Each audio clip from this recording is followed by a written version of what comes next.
Welcome to the Property Management Mastermind Show with your host, Brad Larson. Brad owns one of the fastest growing property management companies in San Antonio, Texas. This podcast is for property managers by property managers. You'll hear from industry-leading professionals on best practices, new ideas, success stories, and lessons learned. This is your opportunity to learn about the latest industry buzz surrounding property management, as well as tips and strategies to improve your business. Now here's your host, Brad Larson.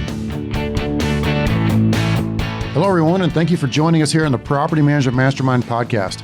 Be sure to check out our website at propertymanagementmastermind.com, where you will find all of our episodes, products, and services to review, to include our newly launched Biz Dev Mastermind offering, which is consulting services for companies looking to hire and grow using a business development manager. You can visit that site at bizdevmastermind.com. In addition, I wanted to announce the Property Management Mastermind Annual Conference going on in Las Vegas, March 2, 3, 4 at the Mirage Hotel in 2020. Visit the website at pmmcon.com. If you sign up for the conference and both add-on seminars, you'll get a 10% discount. I look forward to seeing you in Las Vegas. Lastly, be sure to find us on Facebook to join the conversation of over 6,000 members in the Property Management Mastermind Facebook group. Property Meld is made for maintenance work automation. Property Meld will work to schedule, remind, verify completion, and follow up with your residents automatically while providing the best-in-class communication system for your ease of use, your vendors, and your tenants. Begin reducing maintenance coordination time and increasing tenant satisfaction today. Learn more at propertymeld.com. Choose Seacoast Commerce Bank as your property management bank of choice. Seacoast Commerce Bank specializes in trust accounts and business banking for property managers. One of their best features is a cash analysis program where they can assist in paying your property management-related invoices. Contact Allison at 619-988-6708 to learn more. And be sure to listen to the Property Management Mastermind podcast, episode number 26, about Seacoast Commerce Bank. Hey everyone, thanks for tuning in. In today's episode, I have Scott Brady on the line, and we're going to be talking about the top 10 mistakes that most could have been or may have been made by property managers, the top 10 mistakes. It's a great episode because Scott goes through each one, and we have some great dialogue between all of those points, and potentially there's going to be a couple golden nuggets in here that's going to keep you from making those same mistakes. So enjoy the episode. And welcome everybody to another edition of the Property Management Mastermind Show. I'm your host, Brad Larson, and today's guest, I have Mr. Scott Brady on the line with us, and we're going to be talking about the top 10 mistakes made by property managers. Now, Scott's been preparing a presentation he's going to be given at some future point, and I've seen some of his slides. They're really outstanding slides. I mean, he's got lots of information in them, but I always said, hey, Scott, let's jump on a podcast and let's talk about the top 10 mistakes made by property managers. So before I give it over to you real quick, I want to give some background of what Scott's going to be doing for us. So he is going to be a facilitator and instructor at the Property Management Mastermind Conference in March. So what I've asked him to do is come in on the very first day and give us a SWOT analysis instruction piece: strengths, weaknesses, opportunities, threats. And that's going to be basically leading off the conference for the most part. And from there, then we dive right into our mastermind group sessions in the Property Management Mastermind Conference. So it's going to be a really good drill because Scott has taught this at the collegiate level. And so he's going to be able to teach this at the conference level. And so Scott, without further ado, can you give us a quick intro on yourself? How are you doing today? I'm doing very well. So my name is Scott Brady. I have a property management company in Southern California. Been in the property management business since about 2012.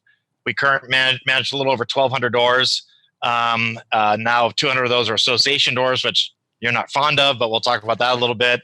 I'm a student of this industry. I'm just fascinated by our industry, both the opportunities and also some of the weaknesses of a lot of our brethren. So I sat down when I was thinking about the conference and the SWOT analysis we'll be doing, which I did teach at Azusa Pacific, that I think it's an opportunity to go through the 10 mistakes that I've made, not just other companies have made. These are mistakes I have personally made, and to share that in a very honest and forthcoming way with your audience. And if it resonates with them, great. But we'll be talking about this again at the Mastermind Conference, specifically strengths, weaknesses, opportunities, and threats within our industry, within your companies. So that's kind of what we're touching on a little bit here, but in a very cursory and 10-point way, not a deep dive like what we're doing in Vegas. Yeah, that's really a neat thing, because what we'll be doing on main stage with all the attendees is we're doing the SWOT analysis, coaching, basically what is it and how do you do it and why do you do it, right? Those things are coming out of it. And then as we break up into our small groups, we're actually doing another SWOT analysis for that particular small group that every facilitator, including you're one of the facilitators, everyone's going to lead in that small group, which is really it's going to bring out some stuff that you just cannot, it's magical. You get into those small groups, the magic is going to come out of it. And the SWOT analysis is only just a small portion of what we want to talk about in the first day. We have 2 full hours of mastermind session that first day. And that's going to be fantastic stuff. That's magical stuff that it's just, you're never going to get that stuff out of any other conference. And so that's part of why we think the Property Management Mastermind Conference is going to go over very well. So in saying that, let's look at the top 10 mistakes made by property managers. So I got my little scratchy pen and you're going to dive in and go through that. And I want to comment and then add into it. I'm sure I've screwed up, way as much as you have, if not more. It's funny. One of the most fascinating episodes from one of my mentors was out of Australia, Bob Walters. And that's one of the things he would actually do on stage is go through the mistakes that he's made in 35, almost 40 years in the property management industry. And it's a fascinating deal because, if we can teach at least one person to avoid at least one mistake that we've made, I think that's golden. And this is going to be a really cool episode. So please lead it off from there. Yeah. So the first one, there's arguably no particular order. Maybe the last one is in the right order. The first one I talk about is that a lot of companies pick a price and not a strategy. What I mean by that is when I first got in property management, I kind of looked around and I said, well, gee, I'll price this. And there was 2 options in my market. It was either flat fee or percent. I decided to go percent because our rent ranges are pretty wide here. It can be as low as $1,500 and as much as $5,000. We just picked up 5 doors yesterday where the average rent was $6,000 on 5 doors.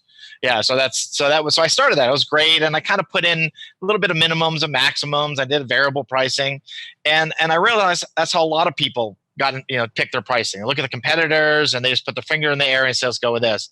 And I think what we need to do as an industry is look at our pricing as a strategy. The big boys are doing that. If you look at mind.co, you can see how they price. They price strategically. They're going after a certain target market. And so when I started thinking about this a few months ago, I became really dissatisfied with percentage pricing because, once again, if the rent were $1,200, it was not enough. If it was $5,000, it was too much. That was a perception of our clients. So I moved to a hybrid model. So now we charge a flat fee, which is arguably 50% lower than the lowest flat fee in my marketplace. And then we charge a percent of rent collected, which is, again, about 50% or less of the typical percent collected. And I did that for a few reasons. One, I think I have a business development manager, and I was finding that our pricing was 4% to 8%. It was all over the map. It was Ouija board pricing. And we couldn't be transparent with the marketplace and say, this is our pricing. Well, it kind of depended. It depended on where your property was. It depended on the rent, depended on the type of property. And this got very frustrating to me personally and professionally. So by now saying, here's our price, no matter where your property is located, no matter what the monthly rent is, that allows us to be completely transparent in our marketing, in our direct mail, and with our BDM conversations. And I just think it's a fair pricing for my marketplace. It's not the only pricing. In your marketplace, fixed might work better because your rent ranges are tighter. And I think fixed pricing works in one way better because the client knows exactly what they're paying. It's $165, whatever it might be.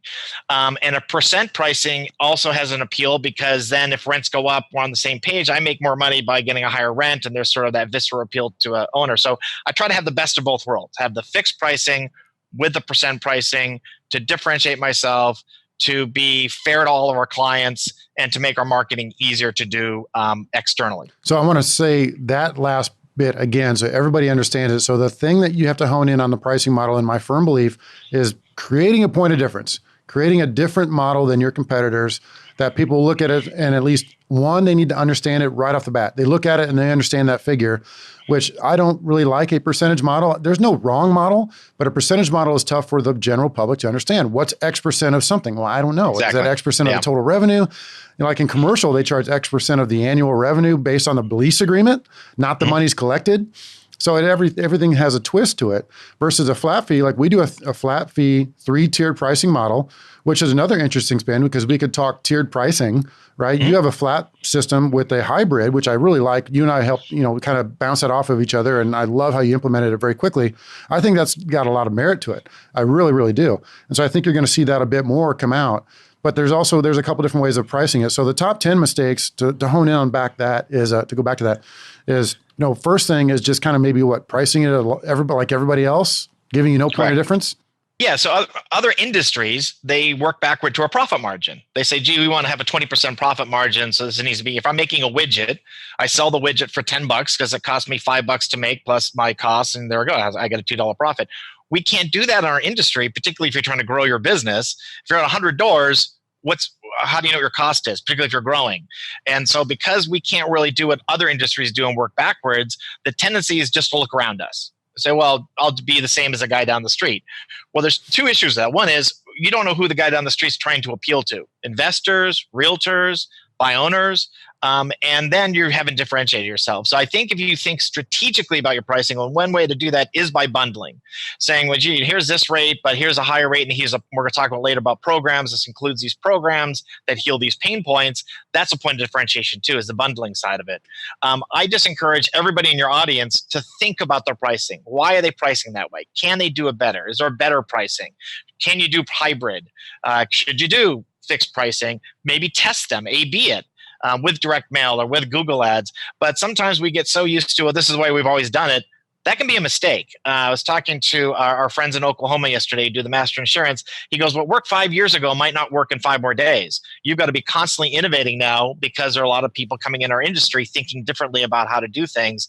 And so it may have worked 10 years ago, but maybe charging X percent is not going to work a year and a half from now. And there's some big players coming in who their value in pricing is they're lower than us. Right? There's nothing we can do about that. Somebody comes in and is charging 4%, you can't match that. They've got $40 million of VC money. But what can you do to compete with them is, oh, that's a crazy price compared to what I have with my hybrid. So I just think encouraging your audience, and we'll talk about the mastermind, we break down, is to think strategically about their price, just not that's our price to take it or leave it. Very good. Great stuff. All right, let's move on to point number 2. What do you got? My other pet peeve is, and we hear about this a lot in our industry, is that people just take any client that walks through the door. So their marketing is such that, hey, if you're willing to pay me my management fee, I'm good with that. And I think you got to step back and say, who is my perfect customer? So rather than just targeting any door, target your perfect customer. Because once you target your perfect customer, that drives your pricing, your program, your positioning, your marketing. It drives everything, because one door can be much more valuable to you and we're spending more marketing dollars than another door that's less valuable to you. So when I think of myself, I'm in Southern California. We have about 700,000 properties being managed by owner. So I look at my perfect customer as being the person who has bought a home in Southern California between 5 years and 20 years ago. They're converting it to a rental because they think that's a good financial decision. They're going to go buy another house or move out of state, and they want to hire somebody to be their boots on the ground.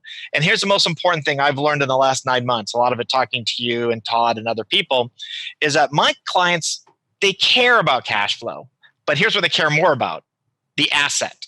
This is a $700,000 single family home in Mission Viejo. So look, I don't mind paying your management fee, but what else can you do to protect my asset?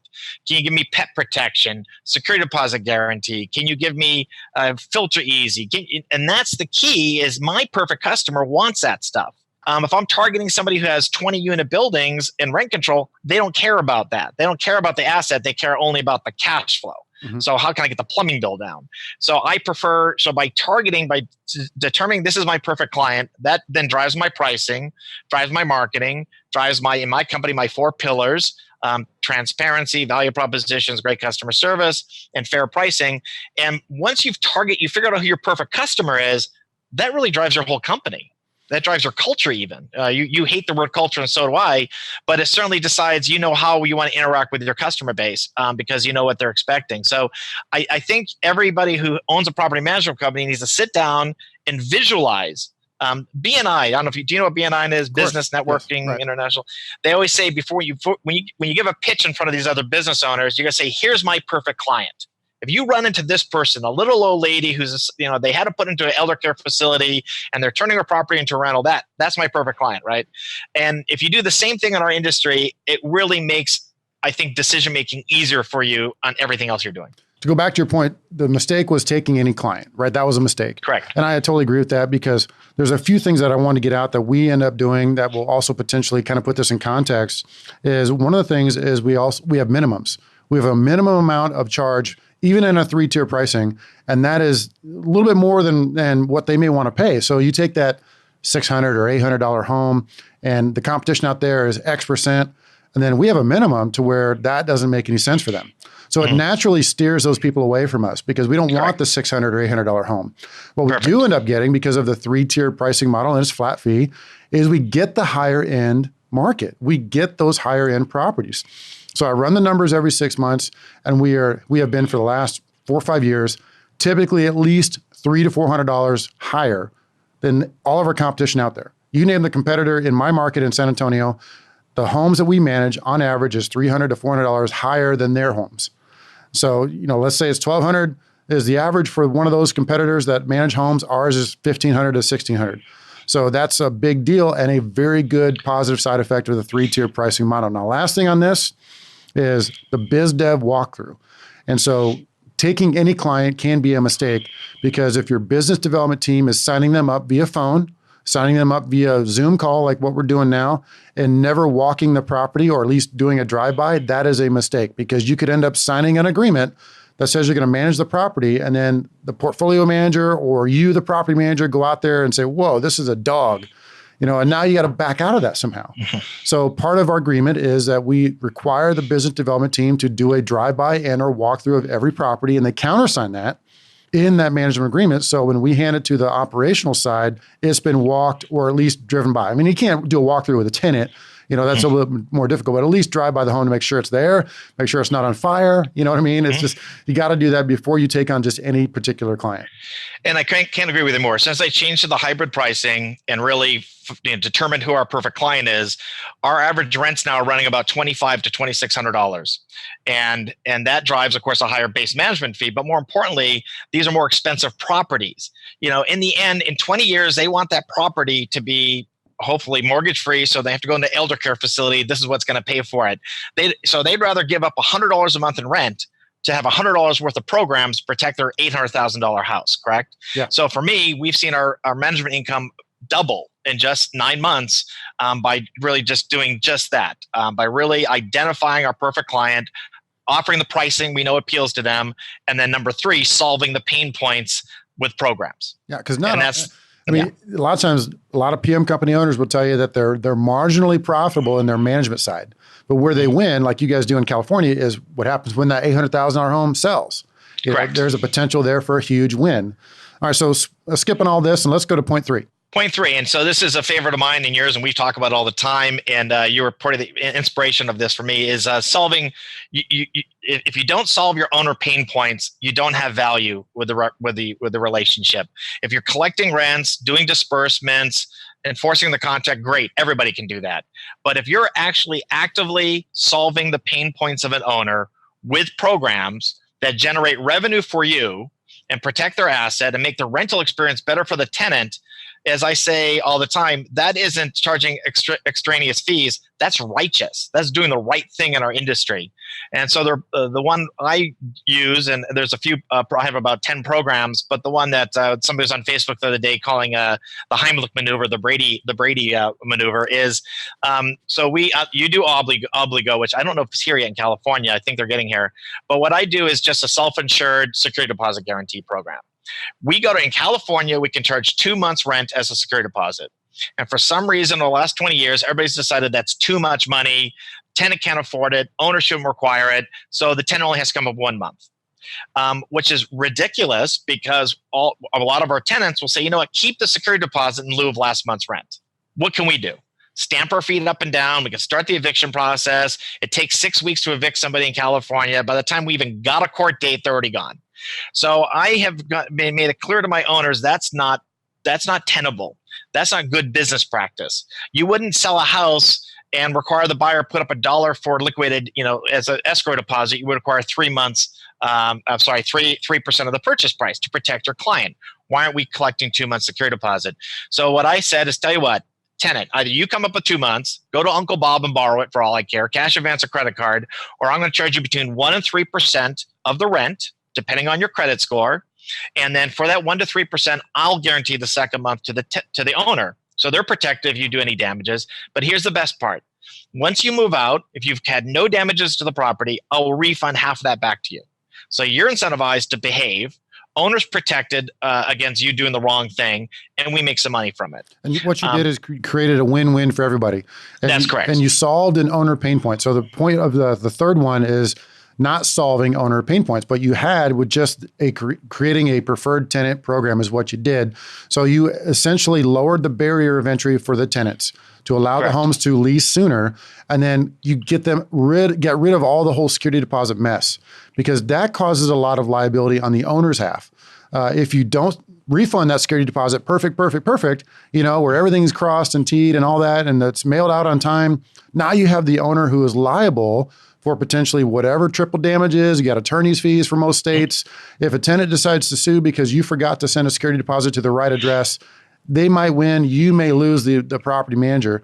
And of course, the owner's got to be involved in that. So I really think solving a pain point, like you said, like a security deposit issue, is a big part of adding value as the property management company. And if we can generate revenue from it, cool. I think that's a big point. Now, here's the last point on this. The preferred tenant program is a no security deposit option.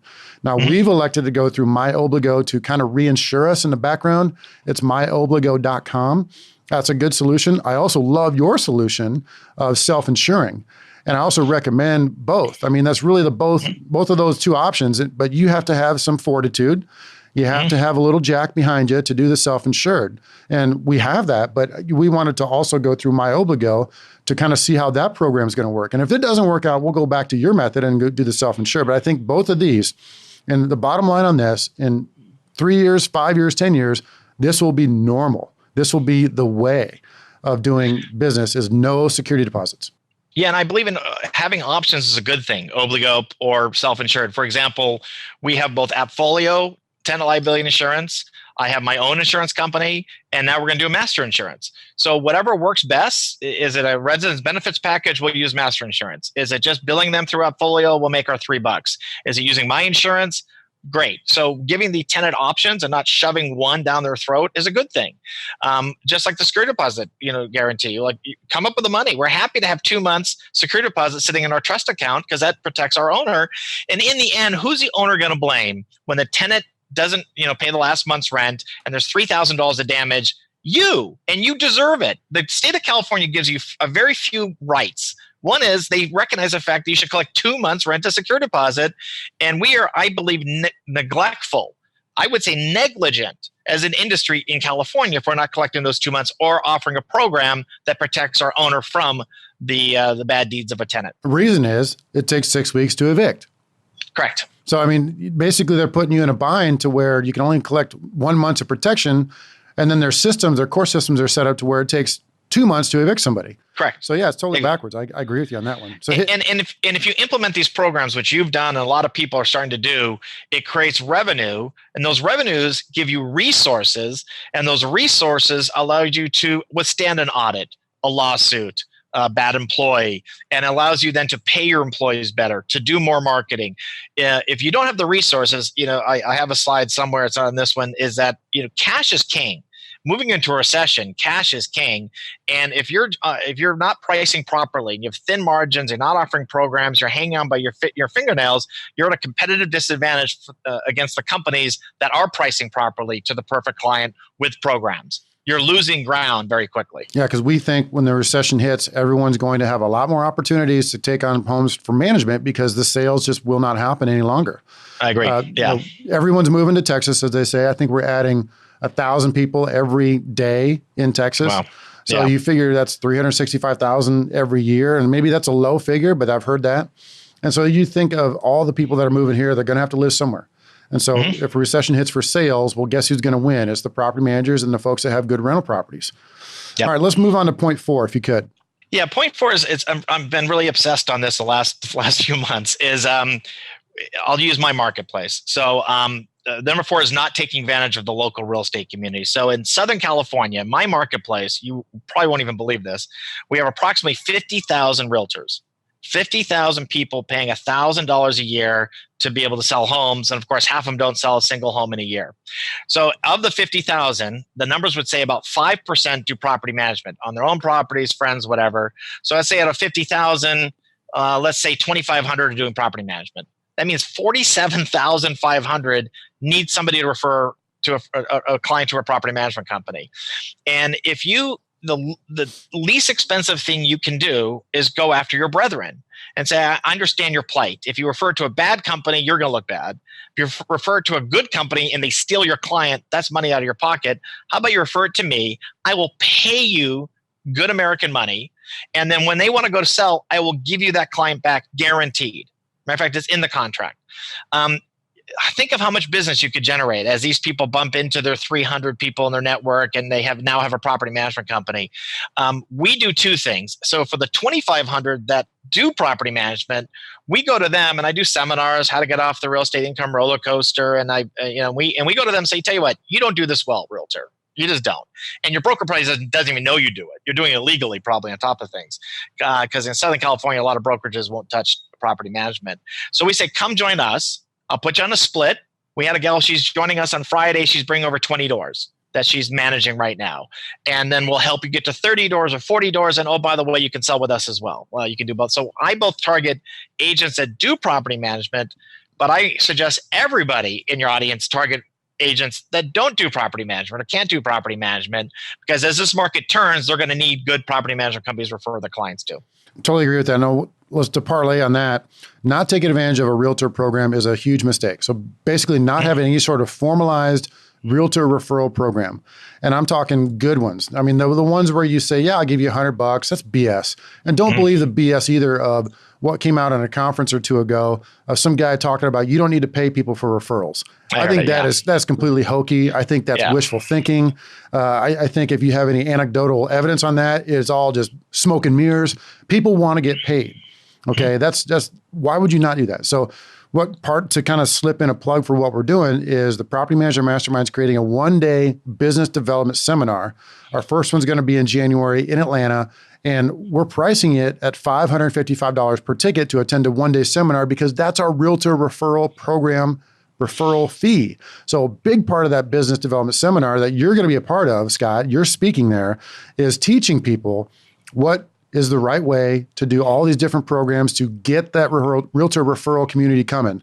It's not a 5-minute conversation like you and I can have. It's a program here, a program there, part of a big strategic process to win favor with the realtor community. It's not just one program. I've got 5 or 6 that we want to illustrate on why we've become the go-to center for property management here in San Antonio. People want to bring their referrals to us because we have the most options for the tenants, the best programs, we pay the most referral fee, and we have that guarantee to bring that client back. That's before we even talk about any of our broker partnership programs, right? That's before we even go there. But I want to at least slip that part in to talk about the Business Development Mastermind Conference that's going to be announced in the next few weeks, Atlanta, January, at the airport Hilton. So we'll talk more about that as we go. Are you tired of chasing tenants to comply with having renter's insurance? Insurance Management Group can solve this problem with a master tenants insurance policy. Keep tenants in compliance with your lease agreement and help protect all parties involved. A master tenants insurance policy can also add an additional revenue stream to your business. Contact Derek Scott at 918-728-8992 or visit imgadvisors.com. To learn more, listen to the Property Management Mastermind Show podcast, episode number 36. I'll give you an anecdotal story. Steve Murray, he's the guru in selling real estate companies. And I heard him give a speech once. He said there was a big real estate company. It had thousands of agents, and they started a property management company. It was in the Midwest. And they got no traction with the realtors. Zero traction with their own realtors. Even though they said, hey, we're going to give the property back to you. It's good for the company. Realtors like, don't care. They said, well, tell you what, here's what we'll do. We'll give you 10% of our management fee in perpetuity if you refer us doors. They went from managing like 20 doors to something like 2,000 doors in less than a year or 2 years. I'm not saying that's doing that per se, but realtors will crawl through cut glass for $555. they won't give you the time of day because one day, 5 years down the road, you'll refer back their client. Their thinking's too short term. And how many times do we see the cardinal sin because of it?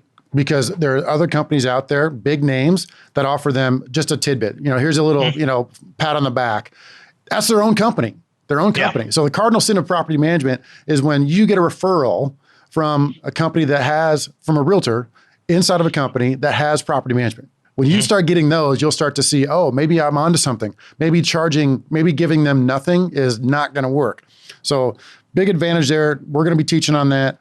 The mistake made was not taking advantage of the realtor community referrals. So totally you got to build a campaign for that. So let's hit point 5. Point 5, and this is one you and I have always talked about and we've embraced, and more people in our industry embracing, is you cannot be coy in this industry. You've got to be completely transparent. If you're sending out direct mail pieces and you say, well, our pricing, it depends. Give us a call. You're already suspicious to them. You're not being upfront. If they go to your website and you don't have your pricing, you don't have your programs, you don't have, that just sends off red flags to the community out there. On my website, and I know Steve Welty does, I have a map of all the properties we manage. So you don't have to ask me if we manage properties in Fullerton. Go to the map. You'll see the 30 properties we manage in Fullerton. My pricing, it's right on the front page. Here it is. You saw it in the direct mail piece, or you saw it on the Google ad. Here it is on our website. You've got to be completely consistent. Your contract should be on your website and updated with video even. So I think that I still hear people say, well, I don't show my pricing because that would put me at a competitive disadvantage. They're going to find out eventually. And I like the fact that now when they call us, I had a call yesterday, a guy with 40 units who got our direct mail piece. He knew my pricing. He knew our programs. He looked at our reviews and was concerned. There were a couple of negative reviews from tenants. I go, well, that's our industry. But the conversation isn't now trying to convince them that for our price we're the right fit. You already know our price. Here's what we're also going to do is protect your asset, improve your cash flows, all these other things that are important to people. One of the best things we created years ago, this is about 2.5, 3 years ago, we created a multiple property owner plan. We call it our MPO plan. And so we have our 3-tiered pricing, flat fee pricing, fully all over our website, et cetera, et cetera. It's very transparent, all up front. But then we decided, hey, let's create an MPO plan. So we created an MPO, multiple property owner plan, that basically gives away the farm. It, is very inexpensive. It's for folks that have 4 or more units. And we have 31% of our signups in the last 2 years have been from MPOs.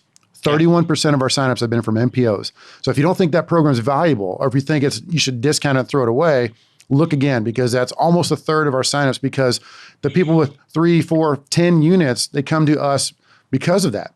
And sure, you may have to negotiate. You might get the whale with 20 units that comes and says, I don't like that price, but would you be willing to do something different? You would have never captured that lead had you not been fully transparent, because they don't want to go to 10 different property management companies and get quotes. They got to analyze their rent roll and then see what their tenant base is and look at their rents and then say, tell you what, this management company, we can do it for you for X per month or X per home. After they look at everything, they want to know up front what you're going to be charging. And we've been very successful at that. And so the MPO plan, back to the point of the mistake, was not being transparent. And I think transparency is huge. Be transparent in your pricing, be transparent in your methods, be transparent in what you work with on tenants. That's going to go very well. And I think that's a big believer of what we have been trying to do, is be fully transparent. Yeah, and this goes back to knowing what the value of a door is, right? So if you know that you're bringing in, I'll make up numbers, $200 a month, fully loaded for a door, that's 10 acquisition, that's your base management fee, it's programs, that's everything. And your profit margin is 20%. So you're making $40 a month per door, and your average time in your portfolio is 5 years. Well, you can decide then what you can give away. You can decide how much you can refer to a realtor. It gives you the freedom to, once you know your per door revenue, per door cost, that gives your revenue, all that. And then you throw in, of course, you and I both do, we own a real estate company that I intend to sell every door I manage. I've got 4 listings right now. I have somebody in my office. I pay them 20%. They handle all the calls, all the BS. I just deal with the listing appointment. Then, that's transforming that relationship with the owner, because now you've built so much trust with them because you gave them a benefit for multiple doors. Or of course they're going to sell with you. Why would they sell with somebody else? And we need to start. I know some of us in your audience don't have a real estate company or don't sell and they refer out. I think that's a mistake. It's my personal opinion. We have 40 realtors here and we'll do about 200 sides, and that's that's revenue, that's income. And as the real estate industry starts really hitting the rocks the next 10 years, as these business models come out, of course, the iBuyer programs, and Zillow's getting into real estate, and Redfin's going to grow. I read a stat that they believe traditional real estate, which is currently at about 97% of the market, is going to shrink to 50%. Okay, that's that one in the next 10 years. Wow, that's significant. And if that's true, we're the last tree, we're the last branch on that real estate tree, which we'll talk about later. Is any of your last 5 points, or does that mention the sales things at all of not having a brokerage? Coming up, you mean? Yeah. Yeah, I have one coming up about that you should become rich in real estate. So that part of that is converting every door to a sale. Yeah. All right, hit me with the next point. So this is, I'm a direct mail guy. That's how I started. I was in direct mail when I was in real estate, and when I got into property management, I continued to direct mail. And I find it fascinating that people expect way too much too quickly with direct mail. I've analyzed these numbers 100 ways to Sunday, and I do believe there's two important parts. You've got to make sure you're mailing to the right audience, which for me is out of state, out of area. You're not going to convert somebody to manage their property if they live next door. There's just they're their boots on the ground. They can hear what's going on. So we target that, which I'm blessed because I have a huge marketplace where we do have those 700,000. Roughly 20% are out of area, out of state, at least, or 25%. So I've got a big audience. I've got 150 to 200,000 people to pursue. Also, you just can't send a direct mail piece out that doesn't show transparency, doesn't show value proposition, doesn't show programs, doesn't show great reviews, because you're wasting your time. They're going to go to your website and say, I'm not going to hire this company. They're buffoons. I don't trust them. But if you do incorporate proper pricing with good programs, with great value propositions, with superior customer service, we find the penetration rate is, and this is really sounds terrible, is 0.015%. You're like, wow, that's horrible. And I agree with you, it's horrible. I think my goal is get that to 1%. So if I mail out, so the typical person mails out 1,000 direct mail pieces and they expect 20 doors. That's delusional. It's not going to happen. You would expect 1.5 doors out of those 1,000 pieces. But look at the numbers. That 1,000 pieces costs you $500. 1.5 doors is worth X, so it's still pencils. But more importantly, if you then mail up to 10,000, you expect 15 doors.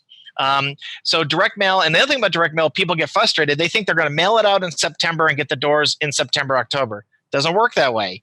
They get your piece in September, but they don't have a pain point until May. So you might get 0 doors for 6 months and 15 doors in April, but you've got to consistently do your mailings. So I think that, as an industry, if you have powerful direct mail that speaks to the pain points of your owners, they're out of state, they're nervous. That's an opportunity as an industry that we just don't take advantage of. I think there's a small trend of people coming back to direct mail. Because I don't know where I've heard this before, but maybe it was a post that we saw on Facebook or something where people are not spending as much money as they would on Google Ads or the SEO or whatever they're going to do, and they've actually made a concerted effort to go back to direct mailing. Yeah. So maybe it's a trend that's very difficult to quantify, but I can see where you're going with it. And the interesting thing is there was a property management company. They just sold out to a big company, and their entire marketing campaign was sending direct mail to realtors when the realtor had a lease listing. That's all they did. They go to MLS. Okay, they got these 30 realtors listed these properties and say, we want to be your property management company. We'll pay you a fee, realtor, and we'll take care of your client. That was their entire marketing campaign. They didn't change that letter for 30 years. I mean, it was just like, it was almost handwritten. So I think direct mail, not just to owners of property, but also realtors who are representing owners of property on leasing, for example. Great idea on that one. Perfect. Hit me with 0.7.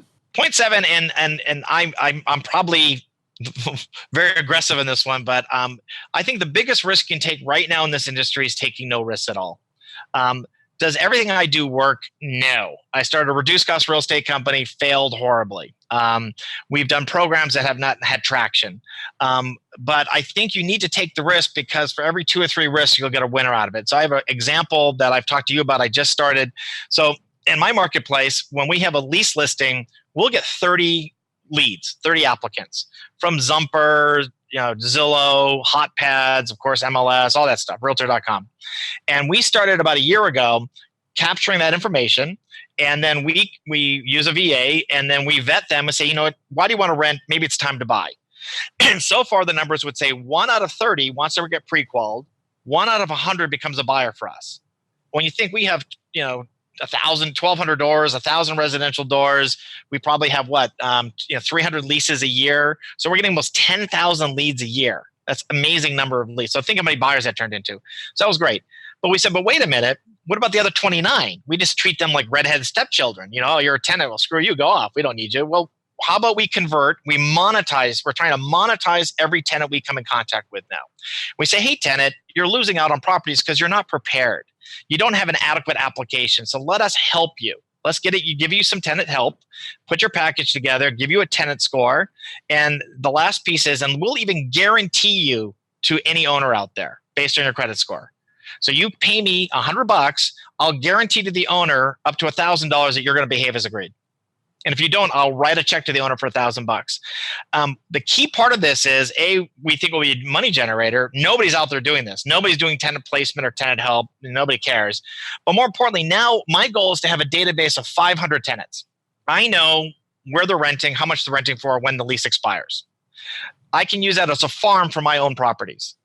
So we have a property coming up in the same city, a tenant said, say, hey, tenant, wouldn't you like to move up to a nice little 3-bedroom, 2-bath house in Anaheim? You're renting a townhome in Anaheim. It's only $100 more. Tenant's going to go, sure, let's do that. I like that. So use it as a farm. I like that whole concept. I really think that's really fascinating doing that. But let's break that down a little bit smaller. Taking no risks. Like a mistake is taking no risk. So what if you want to adjust your pricing? A lot of PMs would just freak out. Yes. They think their staff is going to get the pitchforks and lynch the business owner for even suggesting to raise the pricing or adjust the pricing or do a new program, or you can't do that. The owners will revolt. So I shared with you, and this is a true story. You had shared with me your preferred vendor program, and I had to do a modification to my contract per California law, had to send it out to 800 owners saying, oh, by the way, we're going to roll out this preferred vendor program, and I'm going to receive a 10% discount on any bill through these vendors. And I thought for sure they were going to come down to the office, strip me naked, put tar on me, put feathers on me, and carry me out of the. I was convinced. I was nervous that I was frightened. One owner called and bitched and complained. Out of 8, one owner, and that program for me could be worth up to $100,000 a year. Easily. And that was a risk. And yes, there were some angry owners, but in the end, it was good for my company. And my vendors love it now because we're giving them other business. We're giving them additional business. We're giving them HOA business. Everybody, embraced it. So I think that's another example of, it was at a risk, yes, but did it have a return? It was worth the risk. Another way to say that taking the risks is, let's say you had to spend $1 to make 10, because that's basically what you did.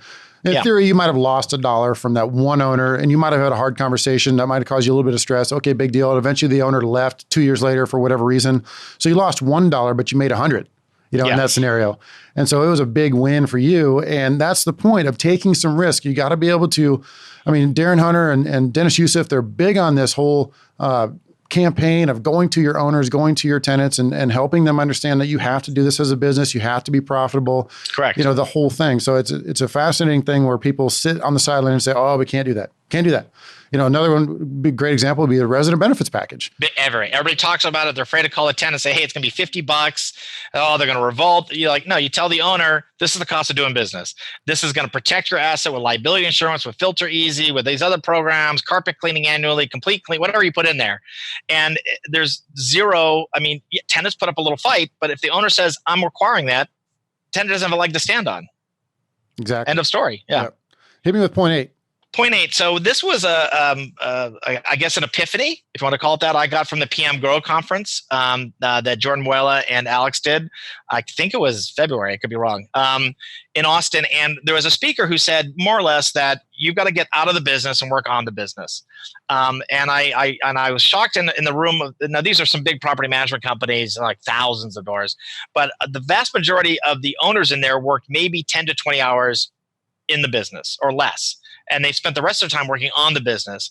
And that encouraged me at the time to say, what about association management? We had gotten a lead that week when I was at PM Grow, and they said, will you manage our 250 owner association in Orange County? And I said, you know what, that will force me to work on the business because I'll have to put my teams together and learn how to do it and make sure I have the right people in the right seats in the bus. And we did it. And I think I could be wrong, But I think probably 5 years from now, I'll be a bigger association management company than I'm a residential property management company. And it forced me out of my comfort zone. It forced me to work on the business. I had to hire somebody to do my job. But now I can look strategically at my business at all times. We're now rolling out a rental warranty program, getting insurance approval, Department of Insurance for that, working on this rental guarantee program. So I can constantly try to look at how can I add more revenue and more value to my owners and my clients rather than being in the weeds. Mm-hmm. And you see that once you make that shift to work on the business and get out of the business, it allows you to think more holistically about your entire company. And how do you do that? So that's a big challenge. So, for example, at the Property Manager Mastermind Conference, I've got Jennifer Stoops talking about that exact topic because she's been able to essentially take over that business and let John Bradford, who owns it, go do his political aspirations. And he's got some really good stuff going on with other businesses like pet screening. And so she's been able to take over that business to allow John to do other things. So in theory, that's kind of the concept. You have to be able to find the right people that you can put in place to where they can help run the company. They can do the day-to-day stuff. And then very cliche, but then you can back up and say, all right, I'm looking at the business and I'm working on the business instead of processing applications in the business, right? And I don't want to be, rude or disparaging to people who are managing 100 doors. Like, that's good for you, Scott, but I got to take the lead calls and I got to take the angry owner calls and I still got to take some tenant calls. And I get it. But it should be aspirational 100 doors to get there. But right when you feel like it's uncomfortable and I'll take less money by hiring somebody to do what I do, you'll make 10 times more money by looking at the opportunities. And you go to the Mastermind conference and you go to a new market somewhere close to where you are now, or you add another business model. Maybe that's HOA management or maintenance or whatever it might be. You'll replace yourself very quickly by working on the business. So maybe it's aspirational 100 doors, but definitely at 500 doors or 600 doors, it shouldn't be aspirational. It should be something you absolutely implement immediately. And we bump into people at conferences that they have self-running businesses out of state with 300-400 doors.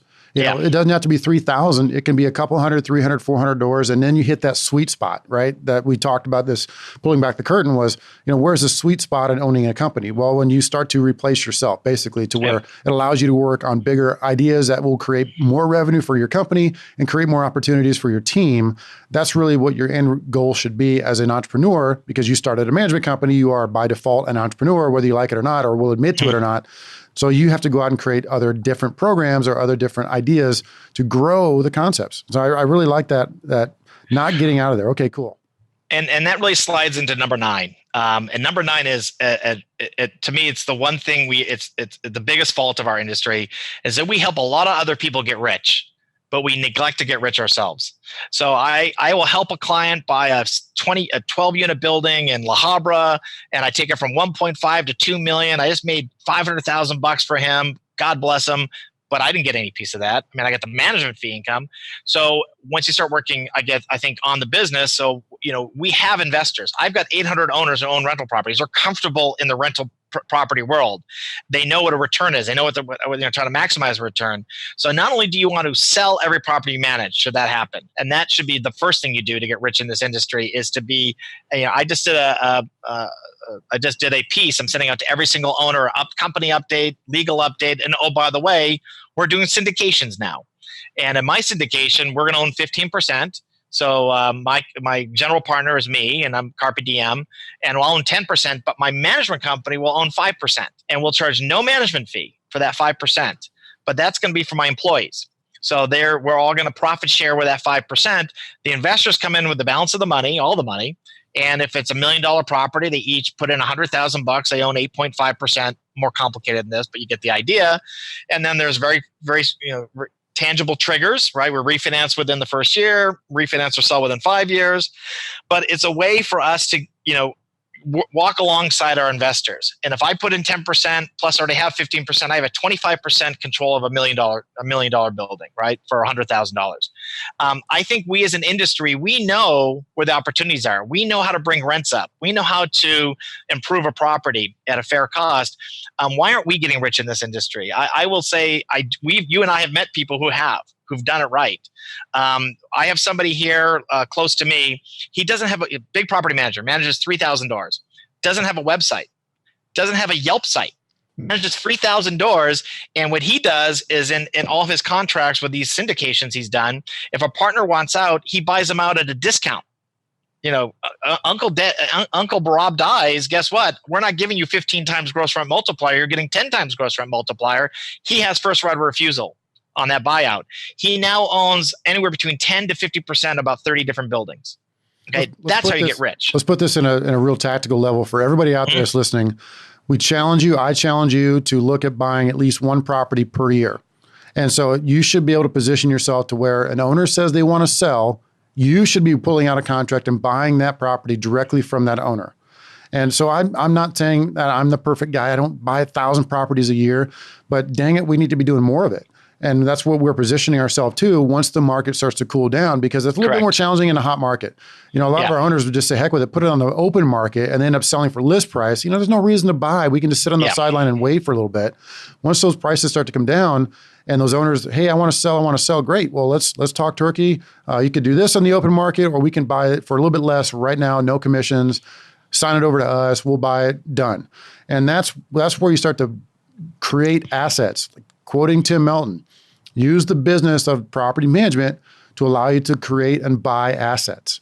And that's what's going to make us rich. Yeah, the last recession, I think you know my history. I was selling 60 to 70 homes a year, average price 700,000. You can do the math. I was making a lot of money. Recession hit. I was not prepared. I survived it, got through it. I had built other properties. I'm going to be ready for this recession. And whether you have $1 million in the bank or no money in the bank, you can still get rich. You can still get rich helping your owners get rich, but also you're going to piggyback on them through syndications. There's different ways to skin the cat, talk to your attorney, but there's no reason why a building that's currently worth $1 million that goes down to 700,000 because of vacancies, because they don't take care of it, they're a slumlord. You swing in, you buy it with investors, you wait 5 years and you sell it for $1.2 million. There's no reason why you don't have a 15% piece of that $700,000 gain, $100,000 you put in your pocket. You do 5 of those. So you put no money in on 5 of those deals. You just put $500,000 in your pocket 5 years from now. Excited. But you've got to start reaching out to your owners and positioning yourself as the expert in investments, as somebody who wants to help them get richer as well. And you can do it through your own money, but you can do it through syndications and your expertise. Great. I'm going to hit with the last point with no drum roll, and these were not in chronological order, so just hit me with the last point, number 10. Yeah, my frustration with our industry is people won't spend just a little bit of money to improve their business a lot. I seem to see the same smart business owners at the different conferences. I'll be at NARPM next month doing a presentation on programs and pricing, and there'll be some new faces there, but it costs $2,000 to go to Mastermind, whatever, ballpark it, $2,000. You implement one program, you'll make more than $2,000. You put together one syndication, you make a lot more than $2,000. You do 1 or 2 things that can really totally change your business, right? Even buying programs, the biggest dev program, I sell a program, that investing $500, $1,000, $2,000 for a business you want to grow to $1 million to $2 million a year is such a small investment. Or time, taking the time to go to a conference. Yes, it's 3 days. Don't you want to sharpen the sword for 3 days so when you go back to your office, you can implement some stuff? And that's the Mastermind Conference. You and I talked extensively. I not only want to do a SWOT analysis for you to identify your strengths, your weaknesses, your opportunities and threats, but at the end of the conference, what are you going to do? How are you going to utilize those strengths to take advantage of an opportunity? How are you going to mitigate a threat? How are you going to take care of a weakness? And so we want people to have actionable items. So when they leave there, not only do they figure out, here's my strength, but I can use this strength to take care of this opportunity in my marketplace. Maybe it's HOA management. Maybe it's calling all their tenants, lead tenant calls. Maybe it's really ramping up their biz dev group. Maybe it's going after realtors in a material way for their business, whatever it might be. That's what we want them to do at your conference or your one-day conferences or a small snack bite versions of that. And I would encourage people to take risks, to work on the business, to go after the realtor community, to implement programs, to take a risk or two with a new business venture, to get rich in this industry. Because if we do that, we're going to push out the bad actors. We're going to push out the companies that aren't doing it well or the agents doing it illegally. And I believe that the best are going to rise to the top in this industry. Agreed. That's part of day 3 for the Property Manager Mastermind Conferences. We have an implementation session back in the small groups. All the facilitators are going to be going through kind of the same thing because we're going to sync up and have a pretty good, strong format for this. But that's to coin the phrase implementation day. And that's always what I've wanted to build into these conferences, to where you walk out of some of these conferences, you got all kinds of jumbled stuff you want to do. You might have some notes that you want to do, but then you get it to your office and the shit happens. The business happens, and then you got to get away from it. Go back in your foxhole. Yeah. We want you to walk away with an action item list. We're going to do 1, 2, and 3, period. And walk back in your office and do it. You've been doing this longer than I have, but in 2012, I wasn't part of NARPM. Nobody was helping me out. Nobody was giving me tools to be a better business owner. Nobody was helping me, to really understand and improve my business. And there's a seismic shift, I think, 3 or 4 years ago with your website, your Facebook group, and a few others, that there are people willing to give you what they've created. What they're willing to sell you for a low amount of money, in my opinion, how to make your business better. And otherwise, you can toil in your foxhole for the next 10 years and never really figure it out. And I just encourage everybody out there to think differently about their business, think strategically about their pricing, think, how can I make my business better every single day in one possible way? And hopefully, if they've listened to this, that there's ways to do it differently, maybe better. But you got to start making changes now to see big results down the road. It doesn't happen overnight. Been a fantastic episode, Scott. Thank you so much for coming on. Look forward to having you at the Property Manager Mastermind Conference in March of 2020 as one of the facilitators and a guest speaker. So again, thank you so much, and this has been a great episode. Take care, everybody. This show is sponsored by the best home inspection software on the market for property managers. We endorse and use Z-Inspector as our software of choice for our team to document home inspections. We particularly like their 360 degrees camera system that produces amazing views of the interior room. Your clients will love Z-Inspector documented inspections you provide them. Visit www.zinspector.com to learn more. Tenants not changing their air filters? Costly HVAC repairs and unhappy owners got you down? Filter Easy is a subscription air filter delivery service that solves this problem by shipping filters directly to the tenant's front door when it's time to change. Tenants actually change them, which reduces HVAC-related maintenance calls by an average of 30%. Filter Easy's no-cost-you solution functions as a profit center to give you back time and money. Call 1-800-308-1186 today to learn more. This has been a podcast episode by PropertyManagementProductions.com. Be sure to subscribe to our podcast, leave us feedback, and come back for our next episode.